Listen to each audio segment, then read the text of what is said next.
Salut les stratoniens, j'espère que vous allez tous super bien. On est parti aujourd'hui pour une vidéo claire, concise, rapide, efficace. Bref, je vais aller le plus vite possible. Je suis sur un setup de fortune, comme vous avez pu le voir.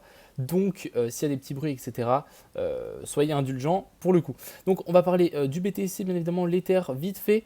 On ira voir le SP500, l'indice de l'or qui chute. On ira voir la dominance du Bitcoin qui a rebondi, en fait, comme je l'avais précisé hier. Donc, ça, c'est plutôt cool. Et bien évidemment, on a eu le gros short squeeze. Ça a commencé.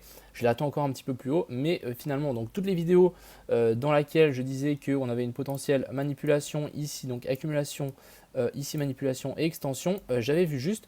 Et du coup, plutôt content de mes analyses qui sont avérées plutôt correctes. Ensuite, on ira voir du coup l'open interest, on ira voir les liquidations sur Kingfisher qui sont assez intéressantes. Et aussi, on ira voir du coup Trading Light. Enfin bref, j'espère que cette vidéo vous plaira, elle sera rapide, efficace. Et puis, on est parti. Crypto, million. Crypto, million. Crypto, million. On est directement parti sur Twitter. Donc j'avais posté un tweet le 3 septembre ici avec manipulation, accumulation et ensuite extension. Finalement, on a bien eu ça qui s'est passé. On est juste descendu à 18 500, un petit peu plus bas que ce que j'avais prédit. On est venu chercher en fait les liquidités qui étaient placées sous ce plus bas là. Donc je rappelle qu'on avait une poche de liquidité ici. On est passé en dessous et ensuite on est reparti vers le haut plutôt violemment. Et ça, c'est plutôt pas mal. Donc actuellement, on est dans cette phase d'extension. Du côté des liquidations, on a un nouveau pic qui est en train de se former juste en dessous des 30 000. On en a un autre vers la zone des 24 600. Et sinon, on a toujours la grosse poche de liquidité qui est entre la zone ici des 13 500 à, je monte jusqu'ici à 17 600. Donc ouais, on a quand même une poche qui est au sud. Ça ne m'étonnerait pas de venir la chercher un jour à l'autre. Ensuite ici, on peut bien voir que on a des achats sur Binance, tout simplement, le spot. On peut voir qu'il y a des ordres qui sont posés jusqu'aux 10 000. Comme ce qu'on avait ici, il y a vraiment des ordres. Il y a des gens qui essayent d'acheter à ces niveaux-là. Donc ça, c'est plutôt bien à notifier pour ce petit BTC. Du côté ici de l'open interest et des fundings, on a les fundings qui sont plutôt neutres. Et en fait, ici, on a l'open interest qui a pumpé. Ça veut simplement dire qu'on a des longs et des shorts qui sont entrés sur le marché. Bien évidemment, on a plus de longs qui sont entrés étant donné qu'on a pump. Mais les fundings qui sont plutôt neutres, ça veut simplement dire qu'ici, on a quand même des shorts qui sont dans la bataille. Sinon, ici, on peut bien voir que quand on a des fundings bien verts, mais en fait, on a principalement des longues dans le marché. Mais ici, on peut voir que c'est vraiment beaucoup plus neutre. Ça veut simplement dire qu'on peut encore pousser dans un sens ou dans l'autre. Ça ne va pas influencer grand-chose. Du côté ici de la charte, donc ici on peut bien voir notre fameuse accumulation, manipulation, recherche de liquidité ici et ensuite extension. Donc ça c'est plutôt bon signe et on a cassé en fait le range au nord. Donc ça c'est haussier. Pour moi ici on a bel et bien un bottom type. Donc on a bel et bien notre COS qui est ici, donc continuation de la structure baissière. Tout simplement on en avait un autre là. Et maintenant on a eu un boss, donc breakout de la structure baissière. Et ça, c'est plutôt bon signe. Ça veut dire que si on a ça, pour moi, là, on a bel et bien un bottom. Donc là, pour moi, pour le moment, on ne repassera plus en dessous ici la zone des 18 800 avant un moment. Avant qu'on ait ça, mais baissier logiquement. Maintenant, ce qu'on peut avoir largement, c'est un retour dans la zone de discount. Donc quand je dis la zone de discount, c'est la zone en dessous des 0,5 de Fibo. Donc quand on tire un Fibo, on peut noter plusieurs chiffres, mais en tout cas pour moi la zone de discount c'est la zone ici des 0,5 qui se situe à 19 900. Donc pour moi je serais intéressé de long en dessous de cette zone des 19 900. Si on ne descend pas en dessous de cette zone, je ne serais pas intéressé à long pour le moment le BTC. Donc vraiment, moi ce que je voudrais, et le plan parfait, c'est un retour sur cette fameuse ligne ici qui est notre COS. Un retour dans le support ici de ce range. Donc vraiment un retour à la zone des 19 500. Est-ce qu'on va y aller? J'en sais rien. Ce qu'il faudra surveiller tout simplement, c'est nous faire une inversion de structure, donc un changement de caractère en plus petite time frame dans ces zones-là. Donc à partir sous la zone des 20 000, on va arrondir à 19 500. Et là, ce serait vraiment l'endroit à long. Et une fois qu'on peut long dans cette zone-là, c'est relativement simple. On peut mettre le stop loss ici en dessous.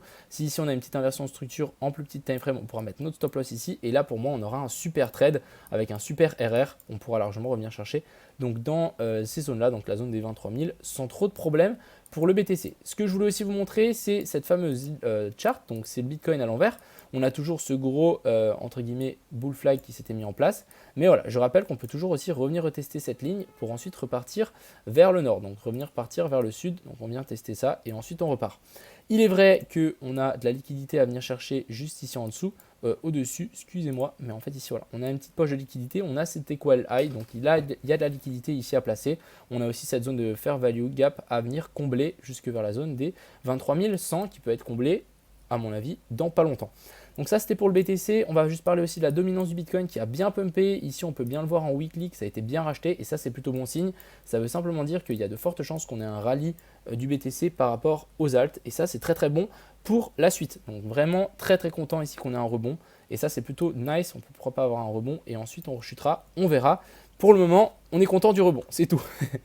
Ensuite, on va parler ici sur l'Ethereum. On peut bien voir qu'il y a les débutants qui vont me dire « Ouais, attendez, on voit un magnifique W qui est en train de se placer. » Non, pour moi ici, c'est pas un W. À mon avis, ça va être un joli petit bear flag qui est en train de se mettre en place. Je vais tirer ça avec le pinceau, mais voilà. On peut largement avoir un joli bear flag qui se met en place pour ensuite rechuter plus bas. C'est un petit peu comme ce qu'on avait là. Donc, tac, et ensuite, ça va continuer vers le bas. Pour moi, ici, ce n'est pas un bottom. Donc, vraiment, pour l'Ethereum, faites attention.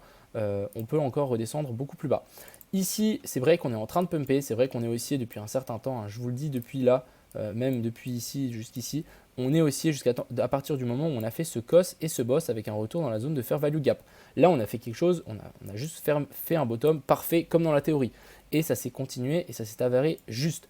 Donc maintenant, la prochaine zone, c'est vers la zone des 1800 à 1840, c'est la zone à surveiller, c'est la zone dans laquelle l'Ethereum à mon avis va pousser pour ensuite se faire retourner, se faire renverser entre guillemets. Donc vraiment cette zone là risque d'être très intéressante, on a une autre zone pivot qui est là, mais pourquoi pas passer au-dessus, faire une petite zone de manipulation et ensuite phase d'extension. Donc accumulation, manipulation et extension. Et ensuite on redescendra beaucoup plus bas, il y a de la liquidité à venir chercher beaucoup plus bas, en tout cas pour l'Ethereum on en a ici, on en a là, bref. C'est pas ce qui manque pour l'Ethereum.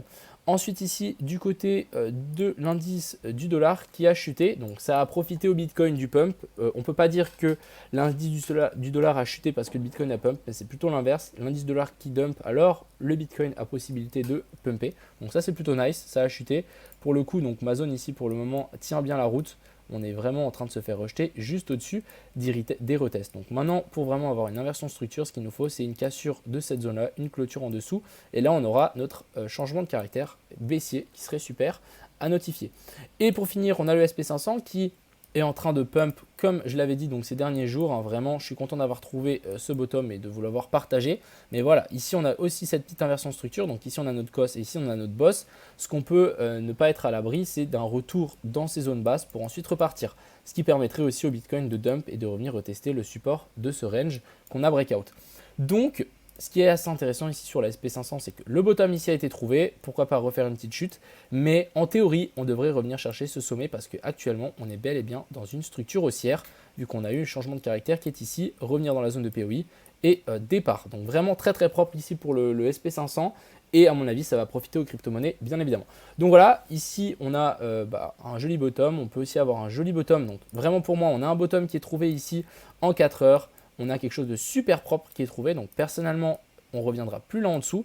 Mais voilà, je serai intéressant de le long dans cette zone-là. Donc je vais répéter de la zone des 19 900 à environ jusque vers la zone des 19 400. C'est vraiment la zone clé à longue si jamais on y revient. Donc sachez que si on y revient, moi je vais poser la maison. Je vais sans doute aussi poser un trade sur BitGet, bien évidemment. Et après, on visera en tout cas cet equal high, voire un petit peu plus haut, venir chercher la zone de fair value gap un petit peu plus haut. Donc voilà un petit peu le plan, mais en gros, c'est faire un truc comme ça. Donc vraiment, on revient corriger ici, ensuite on repump un petit peu, on vient chercher les zones des 23, etc. Ensuite ici, on fait notre inversion de structure et là, on rechute, on revient chercher un petit peu plus bas et venir péter ce plus bas là. Encore une fois, c'est seulement ma théorie. C'est vrai qu'ici, on peut aussi former un gros bottom. J'ai vu pas mal de gens poster aujourd'hui.